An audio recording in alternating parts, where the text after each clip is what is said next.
오늘 하나님의 말씀은 갈라디아서 3장 말씀이고요.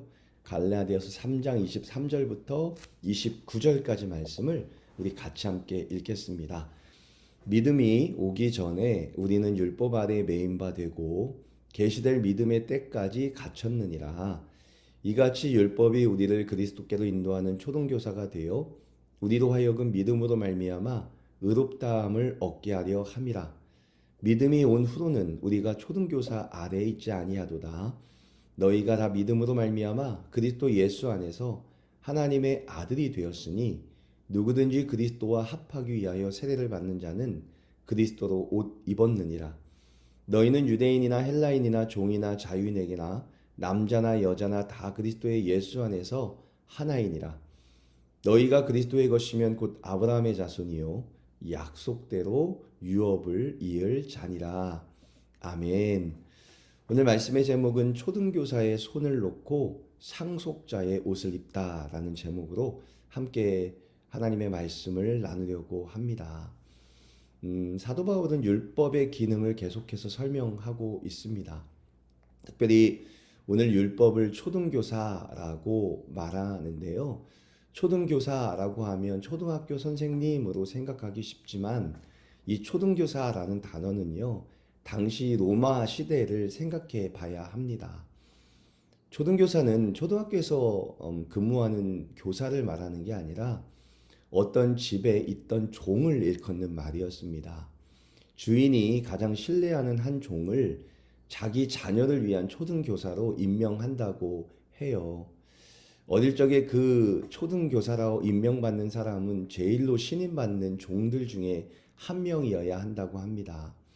그 아이가 성인이 될 때까지 보호해주고 학교에 등하교를 시켜주고 예절과 도덕을 가르치는 관리인, 후견인의 역할을 했던 사람이 바로 초등교사였다고 합니다. 한 아이가 보통 성인이 되는 나이를 16살에서 18살까지 받는데요. 그때까지 그 아이를 교육하고 훈육하는 역할을 감당했다고 합니다. 그러나 그 아이가 성인이 되는 16살쯤 되는 순간 그 종의 초등교사로서의 임무는 끝이 나게 되고 다시 자신이 맡았던 종의 역할로 돌아간다고 합니다. 그러니까 그 초등교사로 임명되는 종은 아이가 성인이 될 때까지만 그 역할을 감당하는 거죠. 그 아이가 16살 정도가 되어 성인이 되면 그 초등교사의 역할은 끝이 났다라는 것을 오늘 말씀이 강조하고 있어요. 바울이 율법이 초등교사라고 말하는 건 초등교사로서의 율법이 예수님이 이 땅에 오시기 전까지만 그 역할을 감당했다라는 것을 말하고 있는 거죠.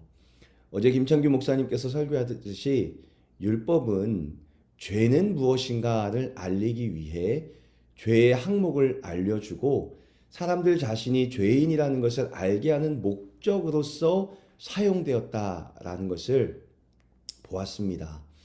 또한 모든 율법을 온전하게 지키지 못하는 자신의 한계를 발견하고는 우리를 그리스도께로 인도하는 초등교사의 역할을 감당하는 게 율법의 역할이었다라고 말하는 거죠.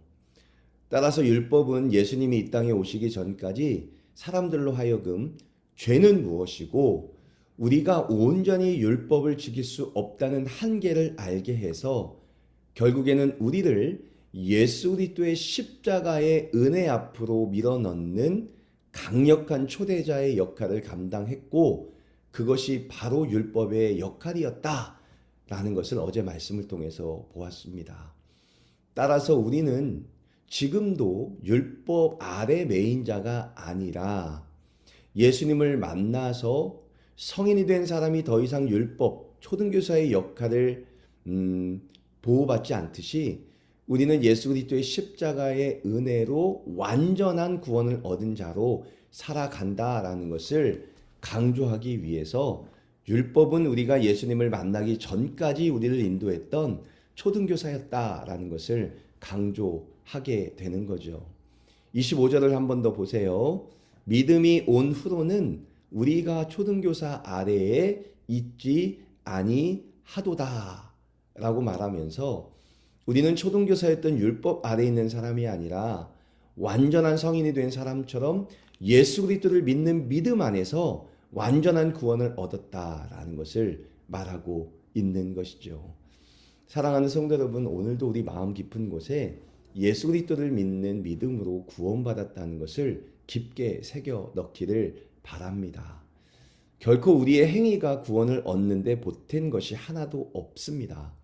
오직 하나님의 전적인 자유로 우리를 택해 주셨고 예수님을 믿는 믿음을 마음에 넣어 주셔서 하나님의 자녀로 입영해 주셨다는 것을 잊지 않고 살아가는 우리가 되었으면 좋겠어요. 그런 하나님이 내 아버지이시고 그런 사랑으로 나를 받아주신 분이 전능하신 하나님이시라는 것을 믿는 믿음만으로도 우리는 상당히 당당하게 세상을 살아낼 수 있습니다. 하나님이 내 아버지시니까요. 그가 나를 받아주셨고 전능하신 그 아버지가 지금도 나의 아빠가 되어주신다는 것이 세상 속에서 우리가 당당하게 살아갈 만한 근거가 되는 것입니다. 오늘도 예수님을 묵상하십시오. 더 나아가 보시죠. 27절도 함께 볼까요? 27절입니다. 누구든지 그리스도와 합하기 위하여 세례를 받는 자는 그리스도로 옷 입었느니라 라는 말씀을 주세요. 여기서 갑자기 무슨 옷 이야기인가 라는 말도 할 수 있죠. 이것도 초등교사와 연결을 져서 생각해 봐야 합니다. 당시 어떤 아이가 초등교사에게 교육을 받을 때는요, 아이가 입는 옷을 입었다고 해요. 그러나 16살쯤 되어 성인이 되는 그날 그의 신분은 완전히 변한다고 합니다.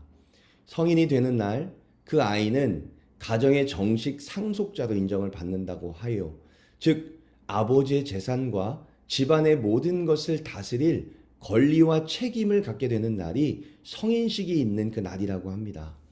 그날 그를 가르치던 초등교사의 임무가 끝이 날 뿐 아니라 그가 소년이었을 때 입던 옷을 벗어버리고 성년이 되었음을 표시하는 성인용 옷인 토가라는 옷을 입는다고 합니다. 누군가 곁에서 그가 입는 성인의 옷만 봐도 아, 저 사람이 상속자구나 라는 생각을 할 수 있도록 그의 옷에 표시를 해 둔다고 합니다. 이렇듯 율법 아래 있던 사람이 예수님을 믿어 구원받는 순간 이제는 하나님의 아빠로부터 그의 모든 것을 상속받는 진정한 그의 자녀가 되었다는 것을 표시하도록 예수 그리스도라는 옷을 입힌다라는 것을 강조한다는 거죠. 여기에서 침례가 들어갑니다. 여러분, 침례가 무엇입니까? 물속에 들어갔다가 나오는 것, 그것이 침례 아니겠습니까? 물속에 들어가는 장면을 한번 상상해 보십시오. 그동안 우리를 지긋하게 괴롭히던 그 죄악이 물속에 들어가 완전히 씻김을 받았다라는 것을 표시하는 것이 물속에 들어가는 침례죠. 그뿐만이 아니라 물 밖으로 나올 때는 새로운 사람, 예수 그리스도로 말미암아 영생할 수 있는 완전히 깨끗한 의인이 되어 나온다는 것을 상징하는 것이 바로 침례입니다. 바울은 예수님을 믿는 순간 그를 지독히 괴롭히던 원죄의 옷이 사라지고 그가 하나님의 자녀라는 것을 표시하기 위해 예수 그리스도의 옷을 입힌다는 것을 설명하기 위해 예수 그리스도의 옷이 입혀졌는데 침례라는 그 형식을 통해서 예수 그리스도의 옷이 입혀졌다라는 것을 말하고 있다는 거죠. 예수님을 나의 구주로 고백하는 모두에게는 예수 그리스도라는 옷이 입혀져 있다라는 것을 강조하고 있어요. 사랑하는 성도 여러분, 우리는 볼 수 없지만 하나님이 보시기에 우리 모두에게는 예수 그리스도의 옷이 입혀졌다라는 것을 알 수 있습니다. 그리고 이 옷을 입는 순간 우리는 죄인이 아니라 하나님의 자녀, 하나님의 상속자가 되어 하나님이 주시는 유산을 이을 수 있는 권리와 권한이 우리에게 주어졌다라는 것을 말하고 있는 거죠. 당시 로마에서 소년이 성인이 되면 상속자가 되어 그의 옷을 입고 아버지의 재산을 상속받을 권리를 갖는 것처럼 우리도 예수 그리스도의 옷이 입혀지는 순간 하나님 아빠의 모든 것을 상속받을 만한 권리와 능력이 주어진다라는 것을 오늘 말씀이 보여주고 있습니다. 29절 말씀도 보세요. 너희가 그리스도의 것이면 곧 아브라함의 자손이고 약속대로 유업을 받을 자니라. 유업을 이을 자니라 라고 되는 거죠. 하나님의 백성이 되고 의롭다 하심을 얻을 뿐 아니라 하나님 나라의 영원한 생명 그리고 하나님의 자녀에게 주실 하나님의 유업을 입을 자가 바로 예수 그리스도의 옷을 입은 자다라고 말하고 있는 겁니다.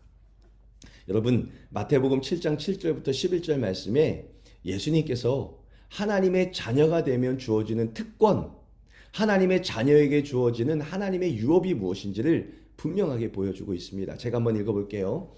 구하라 그리하면 주실 것이요 찾으라 그리하면 찾아낼 것이요 문을 두드리라 그리하면 너희에게 열릴 것이니 구하는 이마다 받을 것이요 찾는 이는 찾아낼 것이요 두드리는 이에게는 열릴 것이니라.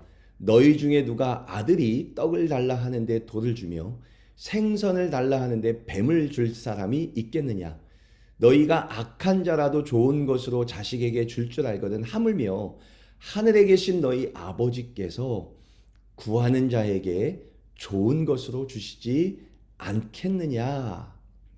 하나님의 자녀가 된 자에게 아버지께서 구하는 자에게 가장 좋은 것으로 주신다라는 약속을 하셨고 하나님의 앞에 나아가 구하는 자에게 찾고 두드리고 두드리는 자에게 가장 좋은 것을 주시겠다는 약속을 우리에게 허락하셨어요.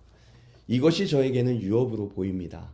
하나님께 구하는 자에게 가장 좋은 것을 주시는 하나님 아버지.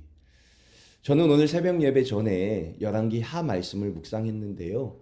오늘 말씀은 엘리사와 나아만 장군의 이야기였습니다. 여러분 나아만 장군 이야기를 잘 아시죠? 아람의 군인 장군이었던 나아만은 나병에 걸렸습니다. 그러나 이스라엘에 있는 엘리사를 만나면 그 나병이 나을 수 있다는 소식을 듣고 엘리사를 찾아서 이스라엘에게 도착했던 나아만 장군의 이야기가 나와요. 엘리사는 요단강에 그의 몸을 7번 담그라 라는 지시를 내렸고 나아만 장군은 엘리사의 명령을 받아서 요단강에 몸을 7번이나 씻는 그런 일을 하게 됩니다. 7번째 요단강에 들어갔다 나왔을 때 나아만 장군에게 내려졌던 하나님의 특효가 뭔지 아세요? 성경에 보면요. 그의 살이 어린아이와 같은 새 살로 변해 있었다라고 이야기를 합니다. 나아만이 이스라엘에 왜 왔다고 했죠? 나병의 치유를 받기 위해서 왔다고 합니다. 그는 군인이었잖아요. 평생 전장을 누볐던 장수의 피부가 어땠을까요?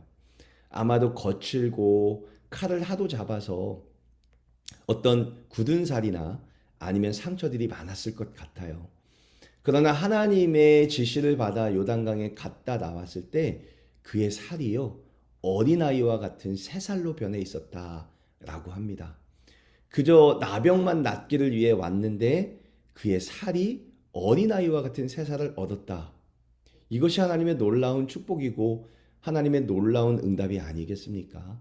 낫게 해주세요 라고 했는데 그에게 새 살을 허락하신 하나님의 선물, 그것이 우리의 기도의 응답이 되지 않을까라는 생각이 들었습니다. 사랑하는 성도 여러분, 자기 아들을 아끼지 아니하시고 우리 모든 사람을 위하여 내주신 이가 어찌 그 아들과 함께 모든 것을 우리에게 주시지 않겠느냐라는 말씀을 주시는 분이 하나님이십니다. 그리고 그의 아들에게 그의 유업을 이을 권리를 주신다라는 말씀도 우리에게 허락해 주세요. 오늘도 여러분 기도하는 모든 기도의 제목을 그 응답을 제한하지 않고 마음껏 열어놓고 기대하십시오. 하나님 아빠가 기도하는 자에게 그 앞에 나아가는 자에게 가장 선한 것으로 채우신다고 약속해 주십니다. 그 약속을 붙들고 오늘도 기도하며 나갑시다.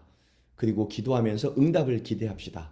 어떻게 인도하실지 어떤 선물을 주실지를 마음껏 기대하면서 오늘도 하나님 앞에 기도하면서 응답을 기다리면서 나아가는 저와 여러분 되시기를 간절히 소망합니다. 또한 우리를 은혜로 말미암아 구원해 주신 예수 그리스도의 능력과 구원의 소망을 우리의 마음속 깊이 간직하십시오.